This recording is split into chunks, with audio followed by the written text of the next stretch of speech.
Hi అండి. ఈరోజు video వచ్చేసి పాతకాలం నాటి వంట గసగసాలు కర్రీ చేసి చూపిస్తున్నాను. గసగసాలు, వెల్లుల్లి కర్రీ కాంబినేషన్ చాలా బావుంటదండి. గసగసాలు హెల్త్‌కి చాలా మంచిది. ఎన్నో హెల్త్ బెనిఫిట్స్ కూడా ఉన్నాయి. బోన్ హెల్త్‌కి, డైజెషన్‌కి, ఒంట్లో ఉన్న వేడిని తగ్గిస్తది. బాలింతలకి పరిచయం చేసినప్పుడు గసగసాలు, వెల్లుల్లి కర్రీ చేసి పెడతారండి. చాలా బావుంటది. చికెన్, మటన్ చేసి పెట్టినా కూడా అవి పక్కన పెట్టి ఈ కర్రీ వేసుకొని తింటారు. అంత టేస్టీగా ఉంటది. ఇంక లేట్ చేయకుండా ఇప్పుడు ఈ గసగసాలు, వెల్లుల్లి కర్రీ ఎలా చేయాలో ఒకసారి చూద్దాం రండి. కర్రీ చేసుకునే ముందు గసగసాలని మసాలా పేస్ట్‌లా రెడీ చేసి పక్కన పెట్టుకోవాలి. ఇలాంటి ఒక మిక్సీ జార్ తీసుకొని 5 స్పూన్లు గసగసాలు వేసుకోండి. గసగసాల క్వాంటిటీ కొంచెం ఎక్కువే తీసుకోవాలి. అప్పుడే టేస్ట్ బావుంటది. 2 యాలక్కాయలు, 3 లవంగాలు, 1 దాల్చిన చెక్క వేసుకోండి. 2 స్పూన్లు ధనియాలు వేసుకోవాలి. హాఫ్ టీ స్పూన్ జీలకర్ర వేసుకోండి. నేను చేసే క్వాంటిటీ అయితే ముగ్గురు వరకు తింటారండి. ఈ కర్రీ చాలా తక్కువ అవుతుంది. కొంచెం ఎక్కువ క్వాంటిటీలో చేసుకోవాలి. ఇప్పుడు వీటిని మూత పెట్టి పౌడర్‌లా మిక్సీ చేయాలి. చూడండి వీడియోలో చూపిస్తున్నట్టు ఇలా పౌడర్‌లా మిక్సీ చేసుకోవాలి. ఇందులోనే చిన్నించి అల్లం కట్ చేసి వేసుకోండి. 8 వెల్లుల్లి రెబ్బలు వేసుకోవాలి.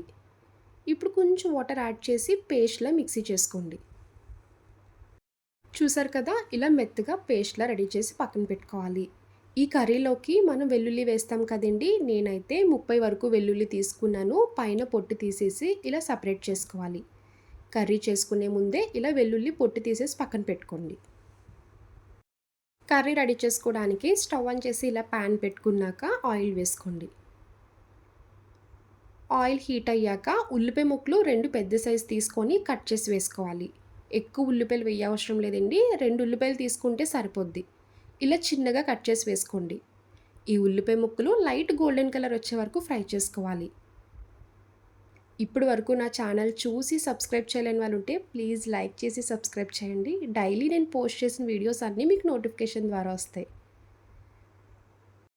వీడియోలో చూపిస్తున్నట్టు ఉల్లిపాయ ముక్కలు ఈ రంగు వచ్చేలా ఫ్రై చేసుకోవాలి. ఉల్లిపాయ ముక్కలు ఫ్రై చేశాక కరివేపాకు వేసుకోండి. కరివేపాకు కొంచెం ఎక్కువ వేయండి. ఫ్లేవర్ చాలా బాగుంటుంది. పొట్టు తీసుకున్న వెల్లుల్లిపాయలు, 3 పచ్చిమిరపకాయలు ఇలా పొడవుగా కట్ చేసి వేసుకోవాలి. ఇప్పుడు ఇవన్నీ ఇంకొకసారి ఫ్రై చేయండి. ఈ కర్రీలో కొత్తిమీర వేయమండి. కొత్తిమీర వేస్తే వేరే టేస్ట్ వస్తది. మా మమ్మీ ఎలా చేస్తదో అలానే చేసి చూపిస్తున్నాను. కర్రీ టేస్ట్ అయితే చాలా బావుంటదండి. కరివేపాకు ఫ్లేవర్‌తో వెల్లుల్లిపాయలు తగులుతూ ఉంటే కర్రీ తినే కొద్దీ తినాలనిపిస్తది. ఇప్పుడు ఇందులోనే చిటికెడు పసుపు వేసుకోండి. ఇలా పావు టీ స్పూన్ పసుపు వేసుకున్నాక, ఒక స్పూన్ కారం వేసుకోవాలి. కారం వేసినప్పుడు మాత్రం కొంచెం తగ్గించే వేసుకోండి. గసగసాలు మిక్సీ చేసుకున్నప్పుడు మసాలా దినుసులు కూడా వేసి మిక్సీ చేసాం కదండీ! మసాలా ఘాటుగా ఉంటది కదా! కారం కొంచెం తగ్గించే వేసుకోవాలి. టేస్ట్‌కి తగ్గ సాల్ట్ వేసుకొని ఇంకొకసారి ఫ్రై చేయండి. ఇప్పుడు మెయిన్ ఇంగ్రీడియెంట్ గసగసాల పేస్ట్ వేసుకోవాలి. గసగసాల పేస్ట్ వేసుకున్నాక పచ్చివాసన పోయే వరకు ఫ్రై చేయండి. ఈ గసగసాల పేస్ట్ వేయడం వల్ల టేస్ట్ బావుంటది. కుక్ చేస్తున్నప్పుడే మటన్ కర్రీ కుక్ చేస్తున్నట్టు స్మెల్ వస్తదండి. అంత బా వస్తది. ఇలా మూత పెట్టి ఇంకొక 2 నిమిషాలు కుక్ చేస్తే పచ్చివాసన అంతా పోయి కుక్ అవుతది. చూడండి మసాలా పేస్ట్ నుంచి ఆయిల్ సెపరేట్ అవుతది. ఇలా ఆయిల్ సెపరేట్ అయిందంటే పచ్చివాసన పోయి ఫ్రై అయినట్టు. ఇలా ఒకసారి ఫ్రై చేసుకున్నాక ఒక చిన్న గ్లాస్‌తో వాటర్ యాడ్ చేసుకోండి. వాటర్ ఎక్కువ వేసుకోకూడదు. చిన్న గ్లాస్‌తో వాటర్ వేసుకోవాలి. నేనైతే మిక్సీ జార్‌లోనే వాటర్ వేసుకొని వేస్తున్నానండి.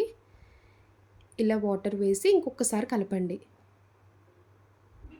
గసగసాలు వెల్లుల్లి కర్రీ చాలామంది గాను నూనెతో చేస్తారండి. ఆ టేస్ట్ అయితే ఇంకా బావుంటది. బాలింతలకి అప్పుడు పచ్చిం చేసినప్పుడు గానుగ నూనెతోనే చేస్తారు.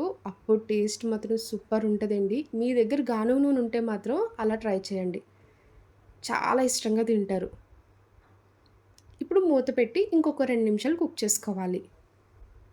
చూడండి వీడియోలో చూపిస్తున్నట్టు ఆయిల్ ఇలా పైకి తేలాలి. అప్పటి వరకు కుక్ చేసుకుంటే కర్రీ రెడీ అయిపోద్ది. గ్రేవీ ఇలా థిక్‌గా ఉంటే అన్నంలోకి బావుంటది.